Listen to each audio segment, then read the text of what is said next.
More now on the intercontinental ballistic missile test fired by North Korea. I'm joined now by the political analyst, Robert E. Kelly, who specialises in the region. He joins me from Michigan. A very good evening to you, Professor Kelly. Your thoughts on the diplomatic avenues. Are there any that remain unexplored? No, probably not in terms of diplomatic avenues, right? I mean, we've been talking about this North Korean nuclear issue now for going on 25 years. Most of the big options have already been explored at length. The military option, of course, would be a very risky and very dangerous. So, but if you look at the traditional stuff, right, it really does come back to the things we've been talking about for a while, which is sort of more sanctions, trying to get China to cooperate more. Maybe the North Koreans will actually sort of stick to an agreement. We negotiate with them. There's a lot of skepticism on that. But I mean, the diplomacy on this has been pretty set in place for a long time. We've had the UN sanctions in place for a while. So, I mean, I'm not really sure there's any sort of new big diplomatic sort of venture or opportunity that we haven't seen yet. We just have to keep on doing what we've been doing, as unsatisfying as that sounds. Take us into North Korea's mindset. What is in it for them, pushing the envelope so hard? Sure. The North Koreans, I think, are mostly concerned about regime security, which is to say they're very worried about the Americans doing something like what they did in Iraq or Libya or Afghanistan or Yugoslavia, regime change by force, airstrikes, things like that. And so the North Koreans figure if they have a nuclear weapon, the United States will never attack North Korea. This is probably correct. The North Koreans have told us on several occasions that if Saddam Hussein and Muammar Gaddafi had nuclear weapons, the United States would not have deposed those two in the last 15 years.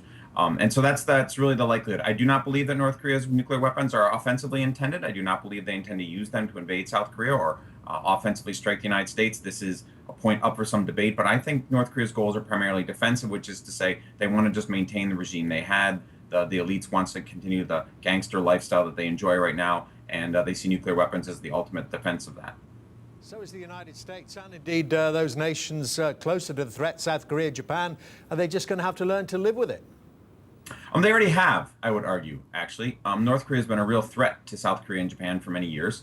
Conventional, it's now morphing into nuclear, but the North Koreans have had the ability to do a great deal of damage to both of America's major allies in the region before, and they have, to be perfectly honest. This is one of the things I think Western audiences are always surprised about, right? When we have a North Korean war scare and Western journalists come to Seoul, and they're always sort of shocked at how sanguine South Koreans are, right? They always say, we've heard this before and we're not worried, and there's often sort of alarmism in the West about North Korea, but there's not in the region.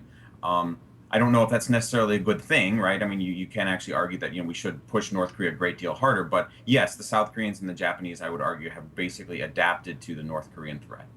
Of course, a military event, if I can call it that, can occur by accident, if not necessarily design. All it takes is for the American cyber program, for instance, to jigger with one of the guidance systems of one of these tests, and who knows where it might end up.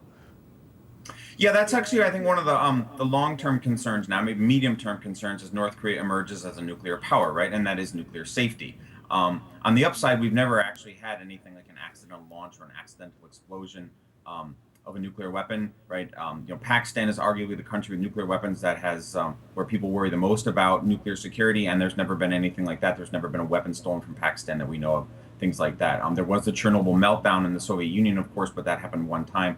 So if the North Koreans are using technologies from those states, which they probably are, there's a reasonable possibility of nuclear security. But yeah, I mean, this is one of the big issues in the future, right? Are the North Koreans going to proliferate? Is something going to happen? Is there going to be a mistaken launch? Is there going to be a general who overthrows the government and starts pushing buttons? It's not good that North Korea has nuclear weapons. It's just the options for denuclearizing them are pretty poor.